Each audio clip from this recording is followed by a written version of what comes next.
Okay, I'm going to try to tell you how to put a rear main sealant on a FSI mk5. This is not going to be the same for a TSI, so don't even, it's way different. You're going to want to, if you have a TSI, you're going to have to do some research elsewhere. There happens to be sensors and getting it set to top dead center because of a timing sensor that's located down there. But this one is much easier. This is I don't know if I said this, but this is a seal from Iabed. Billet aluminum, picked it up at ECS Tuning. It's a 2-piece seal.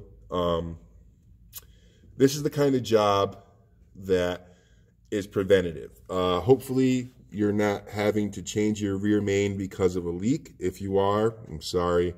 That's not cool. That's not fun. I'm sure dropping the transmission is not fun just to get to the rear main. However, I am doing a new clutch, so it's one of those things while you're in there, it's a little bit more. That phrase has cost me quite a bit, but it is smart to get things done when you can, or else I'd be dropping a transmission, who knows, maybe 10,000 miles, maybe less from now. So that being said, I was saying this is a 2-piece seal. It comes with the aluminum housing and then the seal, obviously.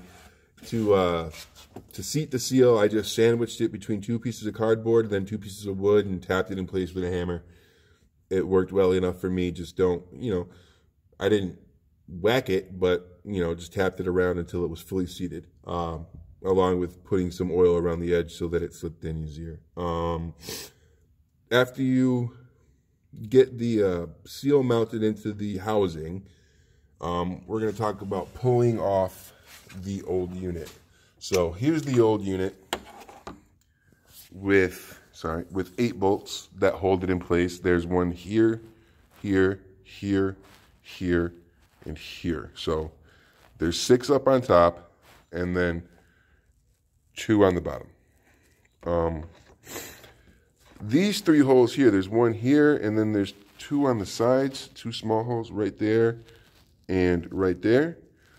Those are actually for screw bolts to be screwed in and to pop the seal off straight back. However, I heard somebody did this and dented up the mating surface. When he did that, he actually put a dent in the block with the bolt. So I just used a screwdriver, that one actually down there, and very gently broke the seal. Once the seal broke, I was able to pull it off straight off by hand, making sure, as best as possible not to drop anything down into the oil pan, which is another reason I'm sure they tell you to take off the pan. That might even be the main reason, so you don't drop stuff in there. So be very careful.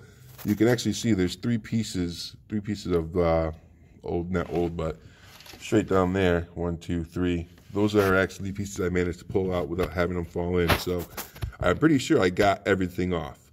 Once you pull off the old unit, the stock one, you're gonna just clean up your mating surface. Use don't use a wire brush. That thing flings around too much metal bristles. I just used a wire wheel brush, electronic or air powered. I used to use a wire brush and, just got it clean, got the surface clean. It wasn't very dirty to begin with. Just had to wipe it off and there you go. Clean up the surface. Then, like I said, add the Permatex, and when you go to put it on, there is a special tool. It's right here. So this goes over the crankshaft, a little cap like that. And what this does, so it gets fully pushed onto the crankshaft before this is on, before the seal's on. Fully push that onto the crankshaft, and what it does is prevents this lip from folding in on itself. I don't know if you can see it. Let me see if I can focus. Get into the light. So there's a lip here. See it right there? And that can easily get bent down. And you can actually see this gasket isn't good. This is starting to dry up. I can feel it. It's starting to get dried, rotted. And so actually it was a good time for me to change this. Also, I can actually see right in here, it's coming apart from the housing. So that could have been a leak right out this side. Could have been a leak from here. Who knows?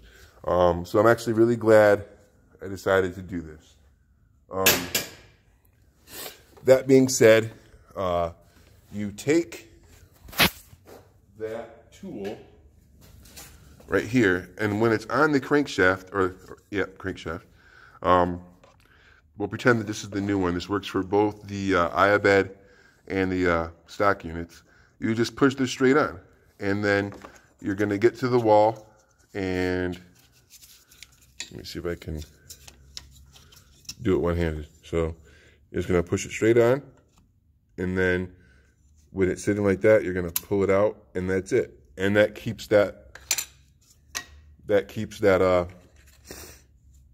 lip from folding in on itself. After that, you're just going to be tightening it back up. The Iabed comes with its own studs down here. It comes with 2 new bottom studs. So you're going to use stock ones for the top. All of these are going to be tightened at 9 foot-pounds of torque, and torque them in a star pattern. So first get the bolts snugged up by hand, or if you're using ratchet, whatever, just snug them up, and then torque them in a star pattern to 9 foot-pounds. Install, and I also used Loctite. Same thing for the bottoms, and you're good to go. It's really not the rear main that seems to be the issue. It's definitely taken out the transmission. And something I don't know if I've mentioned before, but ECS Tuning's website has DIY instructions for a lot of parts, for their parts. But, even though, I'm putting in a clutch from DKM, I did actually have an ECS Tuning Stage 2, and it just wasn't strong enough for a KO4 power. It was perfect for KO3 Stage 2. And I mean, I've got almost everything you can put on this car for Stage 2 before internals and stuff. So it was making pretty decent power for Stage 2. I just wanted a little bit more. But once I stepped up to the KO3, that Stage 2 was not strong enough. Started to slip. So I'm going with the Stage 3 clutch, but they still have directions on their website on installation of clutches, and multiple things. So say you have suspension, you're changing out your suspension, go on their site, check out their PDFs, find your part that the part that they make. And honestly, I love their parts. If they had a Stage 3, I probably would buy it. But they didn't. So that being said, ECS has a lot of good instructions. Just try to find their corresponding part. If you didn't buy their part, I mean, you look all over this car. ECS Tuning, ECS Tuning. It's everywhere. So I know for a fact that they provide very good installation instructions. So that's just for anybody, especially for getting the transmission down. I'm not going to be able to explain that right now. There's too many parts to do that, to just tell you how I did it. So if you don't know how to take the transmission down, there's install instructions off ECS Tuning site. You just got to find, their parts to look at. That being said, I'm giving this a day to dry up before I install the clutch, and then the transmission will go up. I will probably remove the subframe. Getting it out was a pain in the butt. I think if I take that subframe out of the way, it'll go up nice and easy. So hopefully this helped you out. Like I said, just FSI engines. Do not try this on a TSI with my information. You're going to have to figure that one out. It's definitely much more complicated. But for the FSI guys, definitely this is one of those, do it. If you're taking off the transmission for any reason, clutch would be the biggest reason, or most common, I would assume.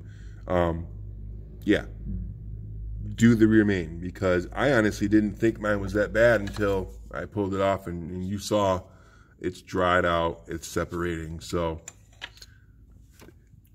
preventative rather than reactive. So hopefully help this out, this video help you out, and thanks for watching. Good luck on this job, and I'll talk to you later. Have a good day.